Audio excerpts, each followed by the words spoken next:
All right, welcome back to a new video, and of course, it will be the Fast X movie review. I just watched it yesterday.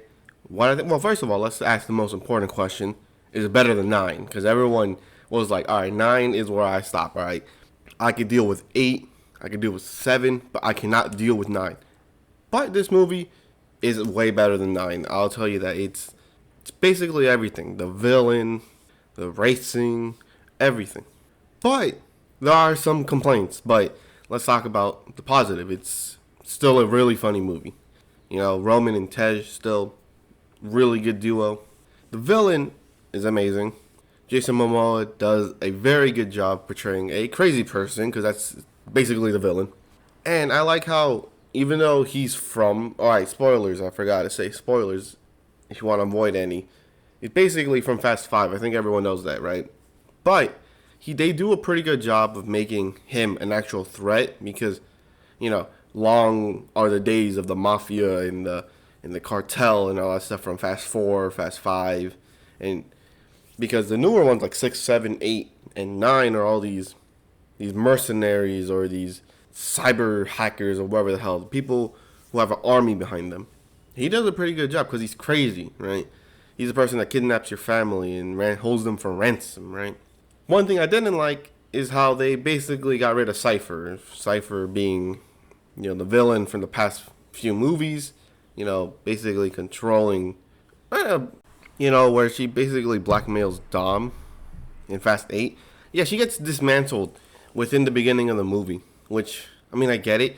No, but actually I do like this change for the sole fact that I think because Fast X is going to have 2 sequels afterwards because this movie doesn't really have a definitive ending. It ends on a cliffhanger, which is, first of all, one of them is really dumb, and the other one, someone has to die. Let's be real. But it's good because Cypher was more of the high tech, the ridiculousness of the Fast and Furious franchise, because that's where Fast 9 was, where they went to space, right? So by taking her out and basically ripping her of her technology, you start to strip back or go back in time in the Fast and Furious franchise, going back to like Fast 7 or Fast 6 in terms of ridiculousness. Although they still have some, because going from Fast 9 to a movie that's similar to like Fast and Furious or Tokyo Drift is like whiplash, bro. It's going to hurt. But anyways, because I think Fast 10 is more of a stepping stone for the next 2 sequels are planned, because they have Fast 11 and Fast 12 that's basically confirmed. I think Fast 10 is just trying to reverse the clock, if you're asking me. But it's a really enjoyable movie, really funny, leagues better than Fast 9. Tej and Roman are still one of the funniest duos ever. And I like how they're setting up Fast 11. Like I said, the ending is not confirmed or nothing, right? But there's groups of people because in this movie, the family isn't really together. They're only together for like the first 5 minutes of like the actual movie. That isn't a flashback, right? And it's different groups because you got Dom, his son, and his brother, right? Jacob. Basically John Cena's character. I'm just going to say that. And you got the other one. You got another group. You got Roman, Tej, Han, Ramsey, right? And you got another group with Letty and Cypher, whatever her name is, right? And another group because like they said, it's divide and conquer.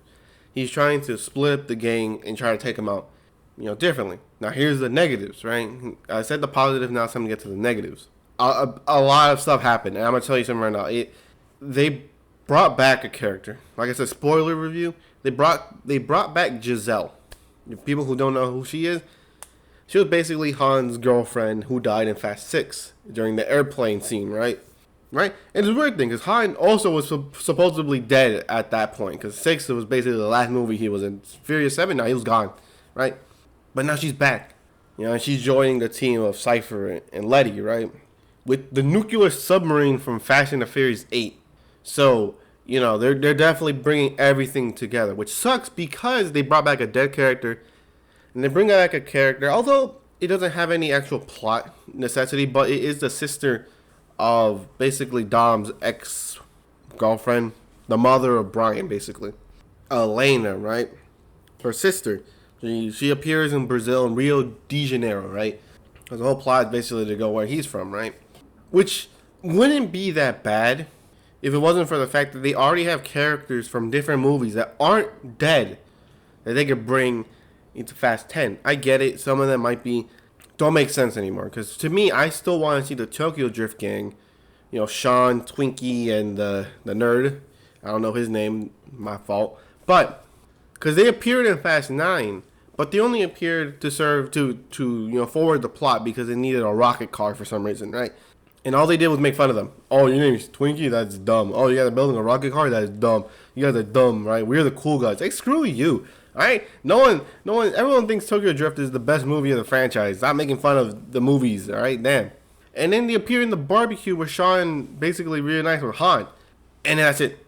That's it. They don't appear in Fast 10, which I get it.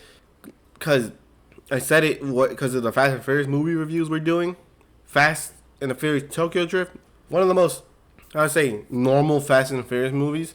So I get it. Bringing them into the franchise at this point wouldn't make sense. But come on. You have 3 characters, although only one of them drives, right? The DK. They can also bring back the DK, the former one, and have them basically not run Tokyo, but basically be a little safe place in Tokyo, right? They might do that in the next movie, but there was nothing that really sets it up.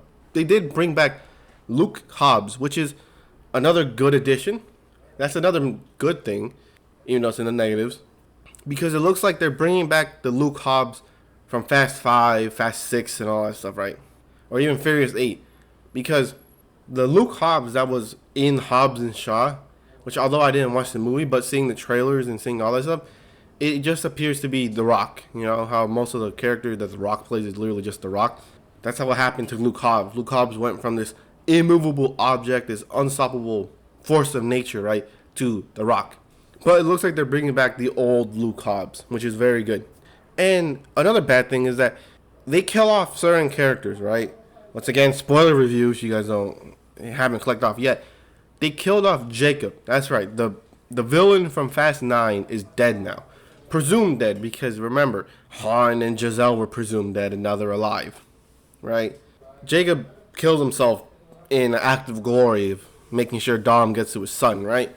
And then, Roman, Ramsey, Tej, and Han, they were coming to save Dom at the end of the movie. You know what happens? They got shot down because they were in an airplane and they got shot down like instantaneously. And then they crash and boom. Which, at that point, look, man, I know it's the Fast and Furious franchise, but come on, they have to be dead. And like I said, they bring back old characters who have died. Han and Giselle. Even though they have other characters who are alive. Like I said, the Tokyo Drift gang. Also, they have Shaw's brother. You know, the Shaw brothers that appeared in Fast 8 because they reunited basically to save, Dom's kid and take out Cypher or try to take out Cypher. Owen Shaw, right? They have him still alive that I assume. Then they have Deckard Shaw. I don't know why I used to call him Brian Shaw, but it's Deckard Shaw. You have the Shaw brothers still here. And then you got the Dominicans that appeared in Fast 4 and in Fast 5. I don't think they appeared in Fast 6, 7, but they reappeared in Fast 8 as Dom was concocting his plan to, one-up Cypher and free himself, basically. But no, they decided to bring back old, dead characters. Like, I get it, everyone loved Han in the movies. I did too. But when you kill someone off, I expect them to be dead, right? But I still, although I don't fully recommend this movie because a lot of people will probably not, think it's the best or enjoy it as much as I did, it's still a really fun, enjoyable movie that does set up Fast 11 pretty perfectly. But besides that, please bring back the Tokyo Drift gang. I mean, come on. You can bring back every character from every other movie that isn't dead. You got Jake Tran, I think that's his name. Johnny Tran. It's not Jake Tran. It's Johnny Tran. He was basically the leader of the rival gang, to Dom, right? Although he did get shot, he checked his pulse. He wasn't presumed dead. Now that would make sense that we thought he was dead and he's actually alive, not Han who blew up in a car or Giselle who blew up in a plane. It makes more sense for him because they just check his pulse and it could have been, oh yeah, he had a weak pulse. And it would have been, okay, that makes sense, right? And Too Fast, Too Furious, you have the drivers who will help Brian and Roman escape the cops, basically, to concoct their plan. That being Shuki, Orange Julius, and Slapjack. The really funny characters. they could appear. I mean, they don't need to be these big parts of the plot, right? But they should, since they're traveling the world in Fast 10, they should at least have them there to help them. You know, loyalty and whatever. It would make sense for them to help them, right?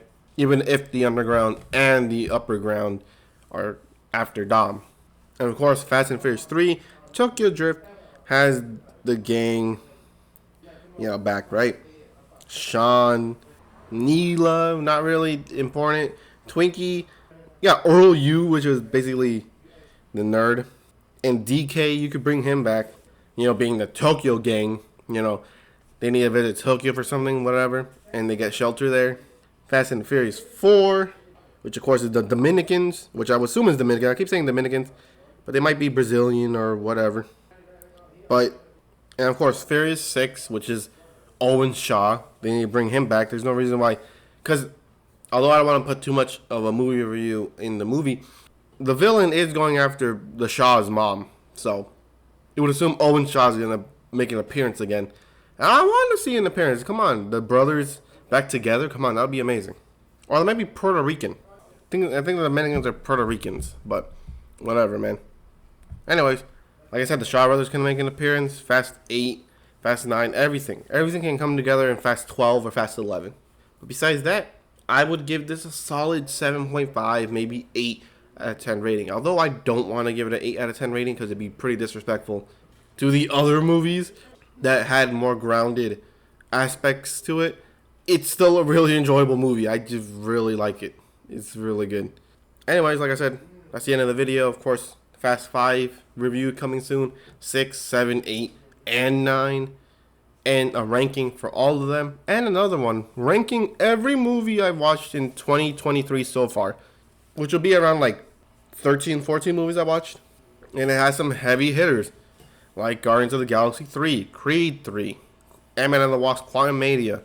Obviously, Fast X, Megan. You know what I'm saying?